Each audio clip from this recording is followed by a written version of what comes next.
So I'm back for a limited time only to be able to give you a mega stuffed episode of Blu-Ray news, including some Scream Factory updates and details on the Ultimate Edition release of Batman v Superman: Dawn of Justice.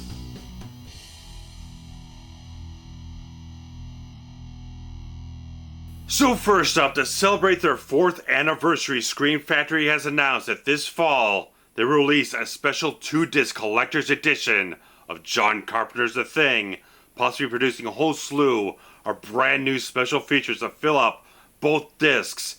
And it's a fantastic thing to see that this film, which has gotten a fantastic treatment on DVD, is finally getting the same treatment on Blu-ray, giving us a fantastically jam-packed set. Hopefully, once they announce all the features, I'm sure it'll be a fantastic set that pays wonderful tribute to one of the best films that John Carpenter ever made, possibly his best directed film ever. I think it's just a fantastic thing to finally give this sci-fi horror film that's become such a genre classic and one of the best films of that genre and of John Carpenter's career, to finally get that treatment on the high definition format. And it's obviously a fantastic treat, probably arriving just in time for Halloween. But going off a little bit, because you never know with Scream Factory, because they always want to deliver the best product they possibly can with their collector's edition releases. Sometimes things get a little bit delayed in trying to get all the features put together, and unfortunately that's the case with Brian De Palma's Raising Cain, starring John Lithgow, which has already had its date pushed back once, and it's going to be pushed back yet again to September 13th. So if you're really looking forward to this Brian De Palma film getting the Scream Factory treatment with all the wonderful features and fantastic HD transfer, gonna have to wait a little bit longer, but hopefully whatever extras they end up announcing for this, hopefully it'll be well worth the wait, because Scream Factory really seems to put a lot of heart and care into really putting together some fantastic sets.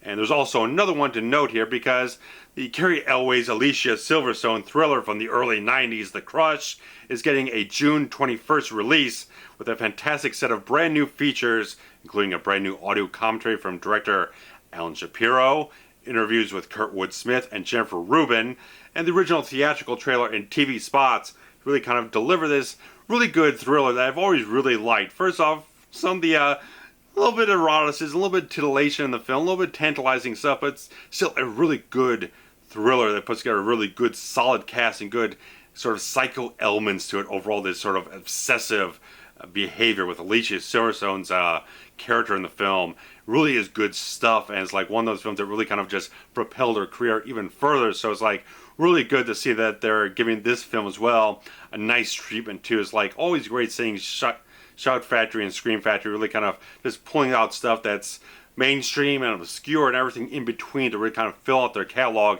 and give certain films a really good treatment that I think really deserve it overall. So this is definitely one of those films that if you've never seen it before, it's definitely worth a watch. It's definitely picking this up if you can at the time this gets released in a few weeks. It'll definitely kind of be a good one to really check out, especially with the new commentary from the writer and director of the whole thing, which was a bit of a legal issue because a lot of the things in the film are kind of sort of based on real life events, and had to have there's a little bit of thing in the whole makeup of the film that the name of Alicia Silverstone's character was named after the real life person some of the stuff was based on, so they had to overdub the name of the character in later releases. So interesting little tidbit there for you guys. But moving on to much more recent films, I did see the fantastically intense thriller Green Room, starring Anton Yelchin, Imogen Pooch, and the wonderful Patrick Stewart, and it's getting a release on July 12th with a commentary from director Jeremy Saulnier and a making of featurette. And this is a very solid thriller overall, because I very much enjoyed how much it was very kind of simple and tight way. This punk band that kind of ends up in the wrong place, playing the wrong gig at the wrong place, with all these neo-Nazis present, and very much criminal activities go down, and certain things kind of develop into a very much of a survivalist type of setting and whatnot. Sort of a Straw Dogs type of thing in a certain way, just very much just a survivalist movie where all these characters are held up in this one place and just have to fight for their lives against these very violent type of individuals. And it's just like, it was so good seeing a very tense thriller, very gory thriller, everything coming together in very intense, pull no punches type of way with very solid performances. Seeing Anton Yelchin really kind of deliver a very great performance here, and just seeing Patrick Stewart doing things a little bit different than what he would normally do, and just very interesting to see these sort of now Star Trek alums in this very interesting type of thriller. I highly recommend Green Room, so definitely check it out, pick it up, rent it when it hits video on July 12th.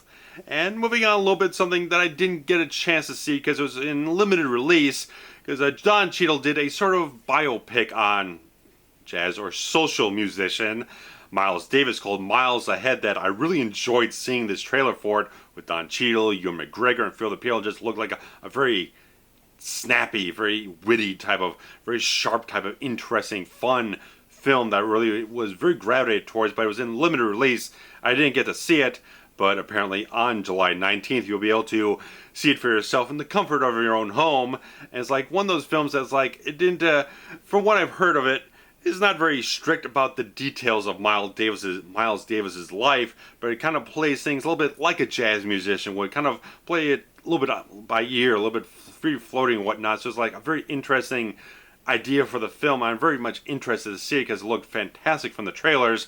And you will get a commentary track from Don Cheadle and co-writer Stephen Bagelman, along with a Sundance Festival Q&A and a little featurette to go along with it. So when it hits on July 19th, I'll probably be very interested to check this film out because, like I said, the trailer looked very enticing overall. And limited release film that I did get to see and did a review of was Midnight Special, which will get a June 21st release with only a 6 featurettes to talk about. So it's like not a whole lot you really want to get from this film, but who knows what the quality of the featurettes overall will be. But it was a very good science fiction film that had a lot of very strong core and heart of humanity to it. Very much focused on the family dynamics of this film, with Michael Shannon and Kirsten Dunst and so many fantastic actors, including Joel Edgerton. It's a very good film that I thought was stronger with its family core dynamics than really kind of explored too much of its overall surrounding science fiction elements. But it's a good film to check out. I definitely suggest renting it and checking out what you feel about the film overall. So don't think it's for everyone, but it's worth checking out. See if it hooks you, see if it grabs you, feel if it really gets a connection from you overall.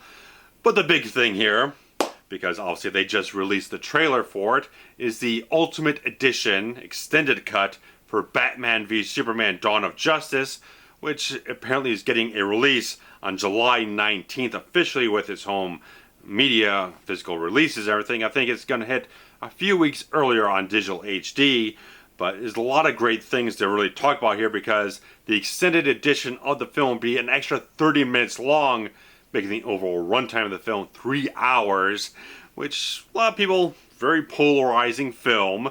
My opinion was very much stuck in the middle. A lot of things I really liked about it, some things I really just felt like there was just too much to really process at the time. So I'll definitely be checking out this extended edition to really kind of get an overall sense about everything they possibly could throw into this film and see how an extended edition with possibly more connective tissue can possibly make me feel better or worse about the film. But I'll definitely be open to checking it out with a very fresh perspective. But the overall things we're getting here is 11 behind the scenes featurettes, and we're getting 4K Ultra HD release, Blu-ray release, Blu-ray 3D, and of course DVD as well. So it's covering all the formats that are going to be prevalent now.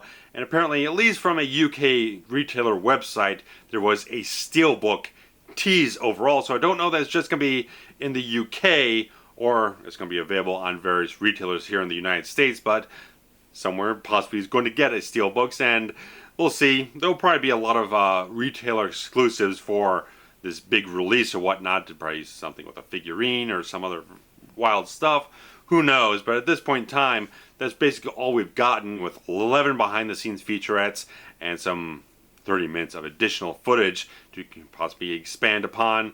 So maybe some undeveloped concepts in the film, but everyone has their own opinions about what they felt about it. A lot of people loved it, a lot of people hated it. Like I said, very divided for myself on the film, but I'll take this time because that's all I really have to give you about the Blu-ray news at this point in time. But obviously, there's been a bit of a absence of myself over the last month or so on YouTube here, and just going to say lightly that there are various things going on in my own personal life that are causing a lot of upheaval and various things that I have to deal with that are a little bit beyond my control, but there's certain other things I'm trying to steer my own life towards to really kind of move it towards a much more prosperous and lucrative field overall. So not going to see too much fresh content in terms of me producing, getting from the camera and shooting stuff, but there is some stuff that has been shot previously, some stuff very long ago.